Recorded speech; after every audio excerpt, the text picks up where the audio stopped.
झारखंड राज्य का वो सपूत जिसने 1939 में झारखंड के अलग राज्य के मांग को एक संगठित रूप दिया, वो सपूत जिसने राजनीति में खुद को कभी सफलता के पायदान चढ़ते देखा तो कभी अपने ही क्षेत्र खूंटी में चुनाव हार जाने से हतोत्साहित होकर सब कुछ छोड़ देने का मन बना लिया, वो सपूत जिसने आजादी के चंद महीने बाद खरसावां में अपने सैकड़ों साथियों को सरकार द्वारा किए गए गोलीकांड में मरते देखा। हाँ, हम बात कर रहे हैं उसी जयपाल सिंह मुंडा की।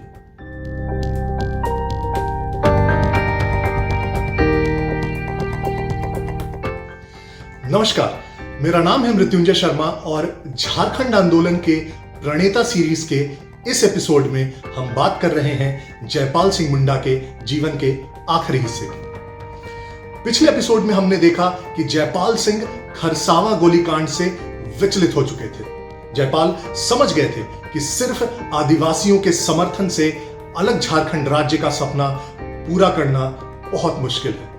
आदिवासियों के साथ साथ झारखंड के अन्य मूलवासियों को भी इस आंदोलन से जोड़ने के लिए 1 जनवरी 1950 को उन्होंने एक महत्वपूर्ण कदम उठाया। इस दिन जमशेदपुर के करंडी मैदान में आदिवासी महासभा का नाम बदलकर झारखंड पार्टी के नाम से राजनीतिक दल का गठन किया और उसके दरवाजे गैर आदिवासी झारखंडियों के लिए भी खोल दिया। 1952 में चुनाव हुए तो झारखंड पार्टी ने अप्रत्याशित सफलता हासिल की।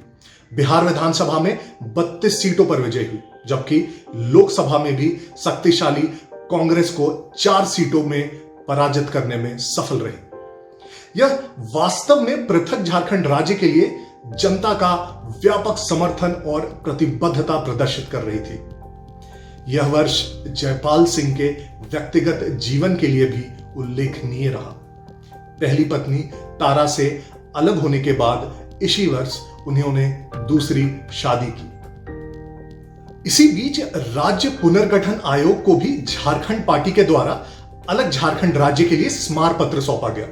हालांकि आयोग ने अलग झारखंड की मांग को 3 बिंदुओं पर खारिज कर दिया।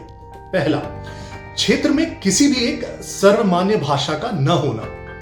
दूसरा, आदिवासियों द्वारा मांगे जा रहे झारखंड में वो खुद अल्पसंख्यक थे। और तीसरा, बंटवारे के बाद शेष बिहार में आर्थिक असंतुलन की स्थिति उत्पन्न हो सकती थी। यह झारखंड आंदोलन के लिए एक गहरा आघात था। इसके बावजूद जयपाल सिंह के नेतृत्व में झारखंड पार्टी अलग राज्य के लिए विभिन्न पटलों पर संघर्ष करती रही। इसी के परिणाम स्वरूप 1957 और 1962 के चुनाव में भी उनका प्रदर्शन शानदार रहा। हालांकि 1962 तक झारखंड पार्टी कमजोरी की ओर बढ़ रही थी। 1963 में जयपाल सिंह के पास झारखंड पार्टी का कांग्रेस में विलय करने का प्रस्ताव आया। जयपाल सिंह ने इसे स्वीकार कर लिया और उन्हें बिहार कैबिनेट में मंत्री बना दिया गया। लेकिन महज 1 महीने बाद कांग्रेस ने कामराज प्लान के अंतर्गत मुख्यमंत्री बदला और जयपाल को मंत्री पद से हाथ धोना पड़ा। झारखंड पार्टी के कांग्रेस में विलय के बाद जयपाल सिंह पर झारखंड आंदोलन को बेचने का आरोप लगा। झारखंडी जनता निराश भी हुई। झारखंड पार्टी के कई नेताओं ने विलय को नहीं माना। जयपाल के तेवर भी विलय के बाद नम पड़ गए। वो एक टूटे हुए और ठगे हुए व्यक्ति सा प्रतीत होने लगे।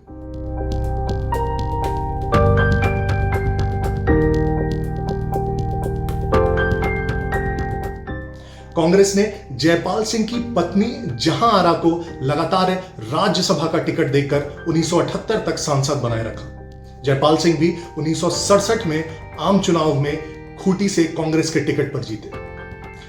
हालांकि नेहरू के निधन के बाद कांग्रेसी नेताओं ने जयपाल सिंह को दरकिनार करना शुरू कर दिया था और उनकी पत्नी जहां आरा को पद और अहमियत दी जाती रही। दिल्ली में अपने जीवन के आखिरी जाड़े में वे अपनी कीमती किताबों को आग में झोंक कर तापते रहे। जीवन में जयपाल की रुचि समाप्त सी हो गई थी। 20 मार्च 1970 को जयपाल सिंह की मृत्यु हार्ट अटैक से हो गई। मृत्यु के ठीक 11 दिन पहले यानी 13 मार्च 1970 को रांची के एक सभा में जयपाल सिंह ने कहा था, झारखंड पार्टी को कांग्रेस में विलय करना मेरे जीवन की सबसे बड़ी भूल थी। मैं झारखंड पार्टी में लौटूंगा और झारखंड अलग प्रांत के लिए आंदोलन करूंगा। लेकिन राजनीति के बहुतेरे ऐसा होता तो क्या होता की तर्ज पर यह भी कभी हो न सका। झारखंड आंदोलन के इस सीरीज में जयपाल सिंह मुंडा के जीवन पर यह एपिसोड आपको कैसा लगा, इसे कमेंट बॉक्स में जरूर बताएं। अगले एपिसोड में मिलेंगे झारखंड आंदोलन के एक और योद्धा से। तब तक के लिए नमस्कार।